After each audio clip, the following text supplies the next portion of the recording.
सतत सुरू असलेल्या पावसामुळे सरपटणारे प्राणी निघायला सुरुवात होते. पावसाचे पाणी त्यांच्या बिडात शिरल्यामुळे साप नागरी वस्तीकडे शिरतात. तिवसा तालुक्यातील तळेगाव ठाकूर या गावामध्ये एकाच दिवशी 2 अलग जातींचे साप निघाले. तळेगाव ठाकूर येथील गावालगत असलेल्या गुरांच्या कोठ्यात अंदाजे 7 फूट लांब असलेली धामण नागरिकांना दिसली. गुरांच्या कोठ्यात बैल, गाय व शेळ्या बांधलेल्या होत्या. धनराज पारधी या शेतकऱ्यांच्या कोठ्यात साप दिसल्याने त्यांनी लगेच गावातील सर्पमित्र तुषार कुथे यांना संपर्क केला असता लगेच सर्पमित्रांनी रेस्क्यू ऑपरेशन करून 7 फूट असलेली धामण या जातीच्या सापाला जेरबंद करून सुरक्षित जंगलात सोडले.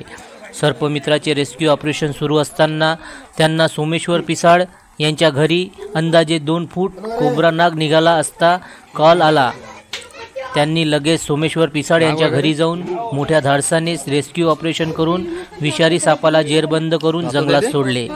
तिवसा तालुक्यात कुठेही साप निघाल्याची माहिती सर्पमित्रांना द्यावी असे आवाहन तुषार कुथे यांनी केले. जनसमर्थन न्यूज, तळेगाव ठाकूर. दिले